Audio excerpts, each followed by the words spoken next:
Go! Pitch that penny. Go! Get out. Roll out. Whoop.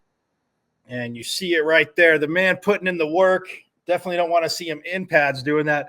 Wouldn't want to have to take him on out of pads, but he has had a phenomenal start here at ASU so far. And joining me here on Pitchfork Lunch. Oh, look at that. We're matching up today, CJ, like the PT42. CJ Fite joining me. Yes. Man, I appreciate you jumping on like this, man. Yes, sir. No problem. Appreciate you having me. All right, so I know I kid around with you, but your dad got the Tempe Texan thing going, and so I give him full creative credit for that. But you've helped. There's been a few more guys from Texas since you came here. Have you been an integral part of that, right? Yes. There's a lot of Texas kids on the team now. When you walk around the locker room, you see a lot of Texas on the nameplate. It's good to see. I love to see it. Now, Coach Dillingham, I mean, always talks competitive, and I know from depending on what part of Texas you're from, there's probably always a little debate on whose football's better, whose barbecue's better. So, are you winning that debate with the other guys from different spots in Texas, CJ? I think most of the Dallas area usually gets most of the wins in that area, but you can't slack on East Texas though. East Texas has some good food and some good players as well, though. Oh, absolutely. And so this is your second spring practice, and I mentioned it off the top of the show, and I've talked about it, just in general throughout the years, but it became more prevalent for guys to graduate, players to graduate high school early, get enrolled, and then participate in that spring ball to kind of get a head start. Some people have the thing like, man, you work so hard, not that you're still not going to train, but, enjoy the last little part of high school, enjoy your graduation, then come out.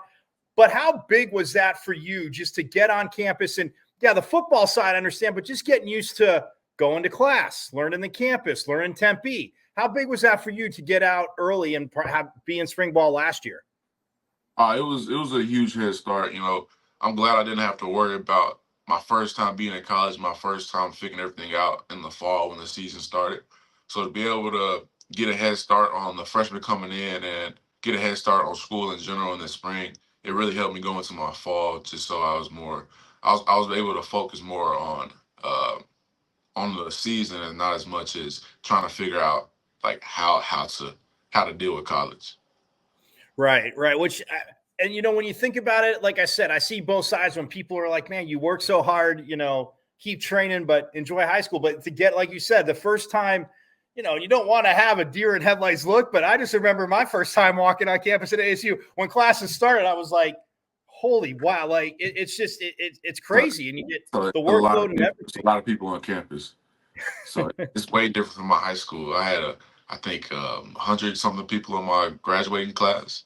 That's what I was just look at that, man. You got a future in broadcasting. I was going to say, CJ, because was your deer in headlights and I thought it was about 200, but I was going to say, so 100, 200 people in your graduating class, and you step on a campus with a couple, over 40, 50,000 people. That's got to be a little intimidating. It was different for sure, way different. I had to get used to it, but I'm not usually on campus too much anymore. But when I was, it was a lot. It was a lot going on. It was chaotic for sure. Yeah, no, it is. Fun, obviously, but yes, the challenge. When you look at, okay, so obviously last year, you're working with Coach Amy, takes over defensive line now. He has more of a consulting role, but Coach comes in, and man, it just seems like, I've heard you guys talk about it, but man, what has Coach done that you feel that, man, your game's grown just even more with just one spring with them? I think he just added on to what Coach Amy was telling us last season. Coach Amy did a great job of coaching us last season. And then when Coach Reynolds comes in, he just drops little gems that elevate your game to the next level. It's like you're here with, and then you just get a little tad bit more that elevates that other people don't have. So with him, he just gives you gems that they're pretty much hidden gems that he gives you. But when you think about it, it's okay, that makes sense. So it's just things like that. And you learn so much from him. And man, it's big just to have him on the staff and learn from him. Yeah, because and I meant to say Coach Reynolds. I was just like, yeah, because in watching him just work with you guys and from afar, it's like I always say, and it sounds contradictory, but to me, it always made sense. Like quiet yellers, like they don't have to say things kind of loud, but the way that, like, if they say something and maybe you have it, hey, do it this way, still don't do it. It's just kind of that quiet, like that tone. It's like, are they yelling at me or what? But he just to me has that demeanor that's awesome, and obviously it benefits you guys as a D line. Yeah, sir. He's real chill. He said he doesn't always want to have to yell and be the bad cop, but he does if he needs to. But at the same time, most of the time he's just mellow, just chill, and then he's more of a guy that sits back and say sick him, and I like a coach stuff. Right. I was gonna say you got Coach Regal. I mean, I've known Coach Regal for years. You got Coach Regal to yell at you guys if something's not going smooth, right? Yes, sir. Coach Regal, that's my guy. He's funny. Speaking of Coach Regal, so I and we saw it during spring ball, obviously the main event, the battles, and you beat Leaf in catching a punt, which, as we all know, and I know you and Leaf never said it was easy, because when you watch the fans try it out at the spring game, I think it's unfair. And I get it. They're protecting the fans' head, but I think it's really unfair. And I said this to Coach Regal, CJ, that they make him wear a helmet. I'm like, man, getting used to adjusting. But I digress to you got under that ball. You secured it. I mean, are you talking to Coach Regal since he's your guy a little more, saying, Coach, not every time, but I'll be the secret weapon punt returner? Didn't he throw me back there? I mean, when they first told me I had to catch a punt, I was a little nervous at first. I've never done it before. So I started leaving getting some practice in before practice. So I was trying to go in there and sneak in with them. Then right when I got over there, they stopped. So I had to figure something out myself. So when I figured it out, it ended up working out. Yeah, I mean, look, you got under the ball, you approached it, hands, and I was like, man, not only is he beating up people on the defensive line, now he's going to return punts and roll people over that way. But but I mean, last year Coach Dillingham said, yeah, I'm young, I better have this energy. But just and I've talked to, I mean, I know I mentioned it to you earlier in spring, but even other players, how big was it? When obviously the way you guys wanted it to go, and yeah, you were, knock on wood, hit by the injury bug, but when you guys practice with what you could do, the coaches every day, to me, were bringing it, and they had that energy keeping you guys up. When you're going through a season like that, which is no fun for anybody, but how big is it for you as a player to see the coaches and you guys as a team, but just see the coaches bring it, and they're bringing their best, expecting you, even though, yeah, the record's not the best, but hey, let's get this. Let's bring it every day. How big was that for you guys as a group? Oh, it's big. It just shows the competitive nature of the culture of just our team and how SU football should be. No matter how the season's going, you shouldn't just give up and just lay down and you change as a team and as the culture changes. It shouldn't be like that anyway. So to see that, it was good to see just nobody laid down and everybody was just fulfilling the culture and just showing everybody how it's supposed to go, even if it's not going well. So, yeah, and look, I mean, football is I mean, a lot of sports, yeah, you have to practice more, but you literally practice more than you get to go out and beat up on somebody else. So, like you said, to have that and go forward is awesome. Now, off the top of the show, I read this, and I know you saw this, but you were just one of 8 interior linemen last year in the FBS to play over 300 snaps as a freshman, and one of 3 to do so as a true freshman. So, after you coming in the spring, like you said, getting used to the academic stuff, campus, all that stuff. But the more success you're having and going up against, obviously, the speed of the game, as we all know, changes from high school to college to pro. But as you got more into the system and with what Coach Ward wants to do and the guys you had playing outside of you, were you almost kind of shocked when you saw how many snaps you played at such a high level?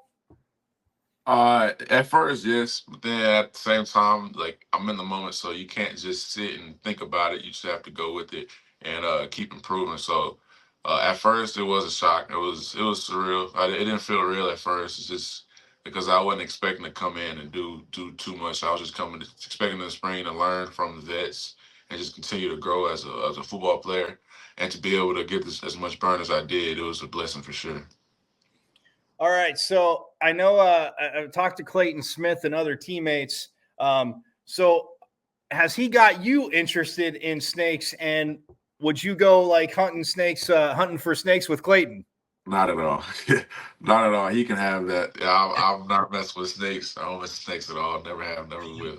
So he can keep the You know, CJ, you say that, and I laugh too because a lot of people have had that reaction. I heard last year he made Troy jump because he answered the door when Troy came over with one around his neck, and Troy like used that speed that he has and went the other way. Yeah, that's why I haven't made it to his place yet. I'm not going over there if those snakes see, there.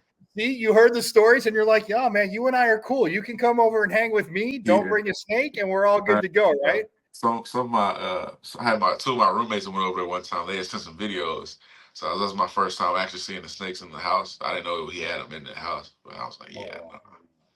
Yeah, I laugh because when I was in, when we were, elementary school way back when, they have those, little carnivals, and they had like it was like I want to say it was like a white boa, and you could go in, and the people were handling it, but they'd put it on your shoulder. And my mom, my dad is like, he went and looked at it, but my mom's terrified. She's like, I'm not going within 50 feet of that room. But there's a picture of me as a kid, and I got like they're holding it, but it's on my shoulder. But you feel it moving, CJ. I'm with you. Your heart, it's like, yeah, don't let your heart beat too fast because this thing will come after you. Yeah, no, I'm not doing it. What speaking of the D line, and obviously playing next to somebody like Clayton, I know Prince is back, but the depth you guys added, and I mean the talent as well. I mean, from a D line perspective, I always got to think that yes, you want to be on the field, but for high levels of performance, less is more. The guys that you've brought in depth wise, how do you think they fit in so far this spring, and where can this D line unit go, CJ? Oh, it's everybody's jail's great. We all just go in as one. We all play like we've been playing for a long time. So the chemistry is there for sure. So this D line can go as far as we want to go with this. We always say the team goes as we go, and coach talks about who you are is what you put on tape. So, if you're in there 50, 60 plays, you're not always going to put the best things on tape. So having that depth and the people you can trust behind you or in front of you, it's big. So you can put those good things on tape and you're not wasting reps pretty much and throwing those bad plays out there.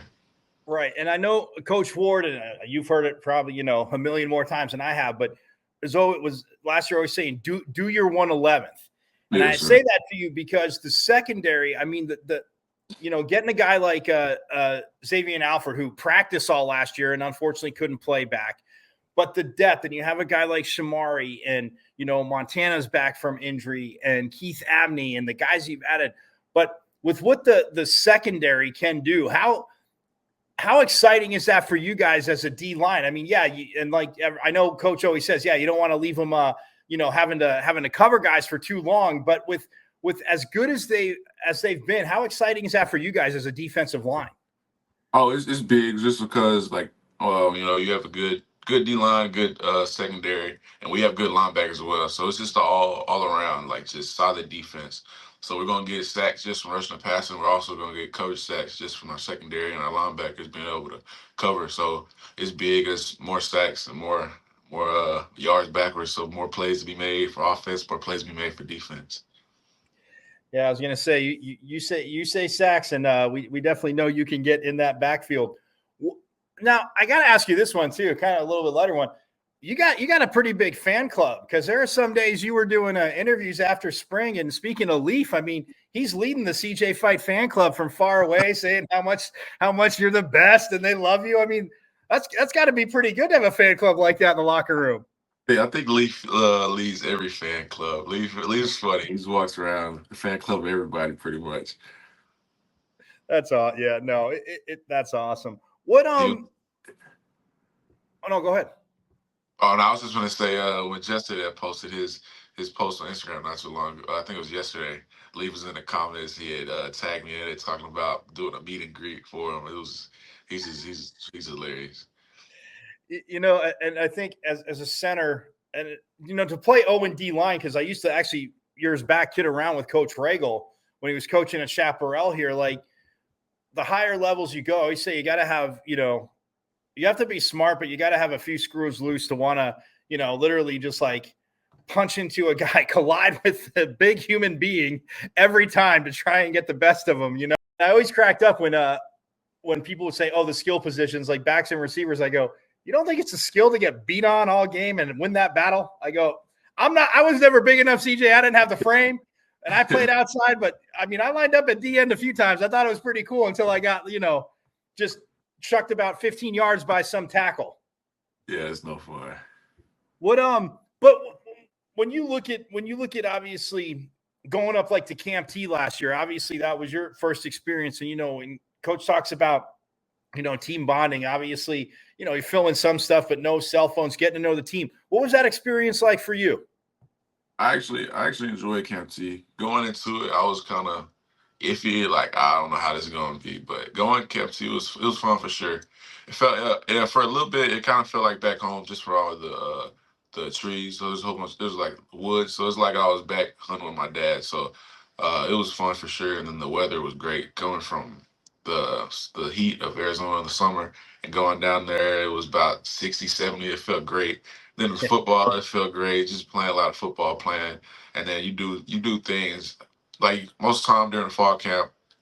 After you get done practice and all the meetings and stuff, you don't really feel like doing anything. So to have the camp at Camp T, you had time to bond with the teammates, and you actually enjoyed doing the things because it wasn't like you just go over there, sit and play the game. You couldn't play the game, so you had to figure out other things to do, whether it's playing spike ball on the turf or going up the mountain or going to the river.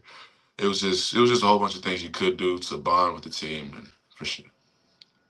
No, yeah, and that's awesome. I mean, I remember being younger, getting to go up there every year, and the weather, like you're right, it's the first thing because those first few ones down here, it's like, oh, it's still summer in Arizona. Gotta love it. But let me ask you this: when you obviously you're looking at schools in ASU, but how much does that play into? Yes, you want the best fit for you, but playing somewhere that, I mean, yeah, you can practice a lot. You don't have to worry about getting rained out of practice or having to move it indoors, this and that. But people always say the heat, oh, you got to come and check it out. But was the heat really it wasn't too big of an obstacle for you, was it? I wouldn't say it was. I'll say this: when I first got the offer, it was with the old staff, but I was telling my dad, I was like, I'm not going out there. It's too hot. I'm like, I've heard about Arizona. I'm not doing that. But I ended up coming on my visit in the summer. I think it was like the peak. Or it was on the news. It was like setting records for the heat and stuff. So uh, I mean, I still ended up choosing Arizona State, so it wasn't too bad. But uh, no, he's not too bad. I mean, obviously coming from Texas is hot. It's just humid, so I'd rather be here than Texas for sure. Just with the humidity, it was ridiculous. Like this past year, it was 95 degrees, but it felt like 116. Because my dad had sent me a picture, so I was like, yeah, this is way better for sure. Yeah, I love the fact getting to meet your dad because we would I would post things and he would see something at you and he shot me a message, and when we talked at one of the games, I'm like, where are you sitting? I'll come over if that's okay. We were chatting. I'm like, man, your son's keeping you busy. I mean, because your brother's playing in Louisiana, you're here in Arizona, so I mean that's busy building up some frequent flyer miles. Yeah, it's a lot of miles going through, whether it's on a car or a plane. There's just a lot of miles being racked up. That's awesome. All right, so who is? I gotta ask you this: who's the biggest? Who would you say is the biggest and maybe best prankster on the team? Prankster, probably Leaf. Okay. Leafs. He always comes up with these games, and like, well, I'm sure he didn't come up with it, but he got us playing left hand Johnny. So pretty much, if I walk around, or if anybody walks around with something in their left hand, you yell your left hand Johnny, and then you take it from him. So it's things like that, or like usually having a regular conversation, he'll be like, "What?" And he's like, whatever. It's like little things like that where when it builds up, it's like, bro, come on, man. I'm just trying to have a real conversation. But when you look back at it, it's actually funny. It's like it's an everyday thing. So now I have to be careful when I'm talking to Leaf or just walking around Leaf because you never know with him. And of course, you know, anytime you're doing a big interview, we know who's going to crash the party with like the CJ Fight fan club signing back too. Yeah, I have his helmet on his shoulder as a camera, just like so. It's always something with Lee. Oh, you guys have jumped in on each other's interviews, but I love it when guys jump in behind us and start asking questions, and it is entertaining. You know, I'll get you out of here on this. Obviously, last year was this past season. I mean, this is now the last year of the Pac-12 as we know it. The wound's still open for me. Frustrated in that, you know, a lot of the regional rivalries and stuff, but the excitement of going to new stadiums, you obviously getting to go to Texas a few times, and obviously some of the Big 12 venues. You see that, I mean, the schedule's obviously out. Yes, I do know it's one at a time, as it should be. But you see the schedule and just kind of going to some of those other venues. What are your thoughts? It's going to be different for sure, especially coming in last year. I mean, it was barely any away games, but the ones we did have, I enjoyed them for sure. With the Washington, UCLA games, Utah, Cal, those were all. I've never been pretty much anywhere on the West Coast. Yeah, I've never been over here at all. So the only place I've been is pretty much I think I've been to Oregon once, but that's about it. I'm not out too much. I never liked to fly, so I've got to get used to that.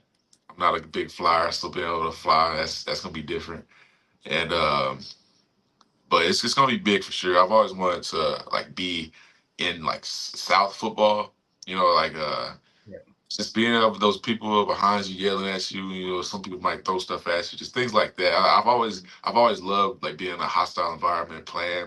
So it's gonna be big for sure to go to those away games and experience that. Yeah, I know, because they put out on the football on the homepage, they put out the you know, that there's like 19,000 alums, ASU alums in Texas, and you know, obviously getting people excited about the Devils coming there. So you as a punt returner and your fellow defensive line mate, I mean, Clayton Smith as a wide receiver, because in the main events, man, he ran some pretty good patterns, had some sick catches. Yeah, some people don't know, but he was recruited at wide receiver in high school too.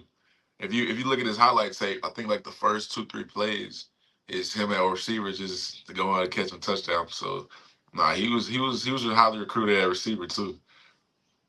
Well, you know, I mean, obviously Coach Arroyo, Coach Dillingham are creative enough, but CJ, I'll give you this idea. You should put the honey in their ear on the goal line. Just go line Clayton up against some, you know, true freshman corner and have this huge mammoth come out there. Because look, I know as competitors, we're not supposed to be intimidated, but sometimes you line up against somebody and you're like, what the hell am I going to do? I'm not saying you've had that feeling, but I'm just saying you and Clayton as a receiver, you as a punt returner. I mean, I like that if it happens. But I like you guys sacking quarterbacks first. Yes, for sure. I've thrown it in there a little bit about a little goal line package. That's about it. But I might throw in about the punt return too. Hey, I'm just saying, you know, I would definitely, you know, I'd be second in line behind Lee for the fan club of that one too, CJ. So, hey man, look, the original the Tempe Texan right here, CJ Fite. Thanks so much for jumping in. Obviously have a good rest of a little bit of, you know, summer break hanging out, and then I look forward to seeing you in fall camp. Yes, sir. I appreciate you. That is CJ Fite. Yes.